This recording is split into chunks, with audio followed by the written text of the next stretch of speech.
Hai semuanya, perkenalkan saya Aura Fania Khairnisa dari kelompok 20. Di sini saya akan menjelaskan tentang materi morfologi tumbuhan. Sebelumnya, morfologi tumbuhan sendiri adalah ilmu yang mempelajari bentuk luar dan struktur organ pada tumbuhan. Dengan memahami morfologi, kita bisa mengenali jenis-jenis tumbuhan, mengetahui cara tumbuhan tumbuh, serta membedakan kelompok tumbuhan seperti tumbuhan monokotil dan tumbuhan dikotil. Morfologi tumbuhan mencakup berbagai bagian yang ada pada tumbuhan, mulai dari akar sampai ke biji. Setiap bagian ini memiliki fungsi khusus yang mendukung kelangsungan hidup bagi tumbuhan. Selain itu, bentuk dan susunan setiap tumbuhan juga dapat berbeda-beda antara spesies hingga digunakan sebagai dasar klasifikasi. Yang pertama adalah akar. Akar berfungsi menyerap air dan mineral dari tanah, menopang tumbuh-tumbuhan, serta menyimpan cadangan makanan. Tumbuhan memiliki dua tipe akar umum, yaitu yang pertama akar serabut yang biasanya dimiliki tumbuhan monokotil seperti padi dan jagung, dan yang kedua ada akar tunggang yang biasanya terdapat pada tumbuhan dikotil seperti mangga atau kacang hijau. Yang kedua ada batang. Batang berfungsi mengangkut air, mineral, dan hasil fotosintesis serta menjadi penopang daun dan bunga. Pada tumbuhan monokotil, batang biasanya tidak mengalami pertumbuhan sekunder, contohnya batang kelapa. Sedangkan pada tumbuhan dikotil, batang dapat mengalami penebalan karena adanya kambium, misalnya batang jambu atau batang mahoni. Yang ketiga ada daun.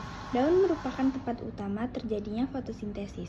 Perbedaan daun monokotil dan dikotil, kalau monokotil, tulang daun sejajar atau melengkung, contohnya seperti daun pada tanaman pisang dan tebu. Pada tumbuhan dikotil, tulang daun menyirip atau menjari, contohnya pada daun mangga atau daun pepaya. Selanjutnya ada bunga. Bunga adalah organ reproduksi tumbuhan. Bunga bisa lengkap atau tidak lengkap, bergantung pada kelengkapan organ seperti kelopak, mahkota, benang sari, dan putik. Dan yang terakhir ada buah dan biji. Buah merupakan perkembangan dari bakal buah setelah pembuahan, sedangkan biji adalah perkembangan dari bakal biji. Biji monokotil memiliki satu kotiledon, sedangkan biji dikotil memiliki dua kotiledon. Ciri-ciri tumbuhan monokotil, yang pertama ada berbiji satu, akar serabut, batang tidak berkambium, tulang daun sejajar atau melengkung, dan jumlah bagian bunga kelipatan 3. Contoh tumbuhan monokotil ada padi, jagung, kelapa, pisang, dan tebu. Tanaman monokotil adalah kelompok tanaman berbunga yang memiliki satu kotiledon dalam bijinya, serta karakteristik khas lainnya. Ciri-ciri tanaman monokotil termasuk daun yang biasanya berbentuk sablon dengan urat daun sejajar dan sistem akar serabut. Contoh dari tanaman monokotil yang umum ditemukan adalah padi jagung dan bulir gandum. Tanaman monokotil juga sering memiliki bunga yang tersusun dalam kelompok 3 atau kelipatannya. Dalam pertumbuhan tanaman monokotil biasanya memiliki batang yang tidak bercabang dan jaringan vaskular yang tersebar. Sedangkan tumbuhan dikotil memiliki ciri-ciri berbiji 2, akar tunggang, batang berkambium dan dapat membesar, tulang daun menjari atau menyirip, serta jumlah bagian bunga kelipatan 4 atau 5.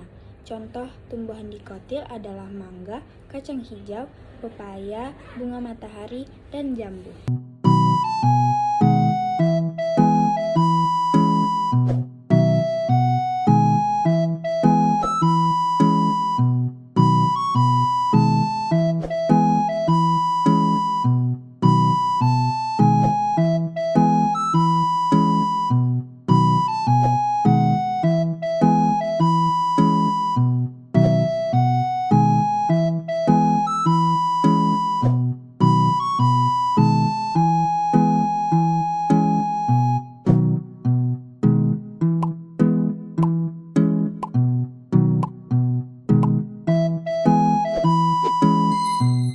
Dengan memahami morfologi tumbuhan, kita dapat lebih mudah mengenali struktur dan fungsi tiap bagian tumbuhan serta membedakan kelompok tumbuhan monokotil dan juga dikotil.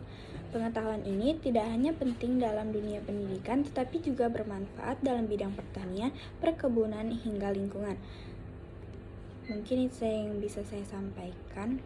Saya akhiri. Wassalamualaikum warahmatullahi wabarakatuh.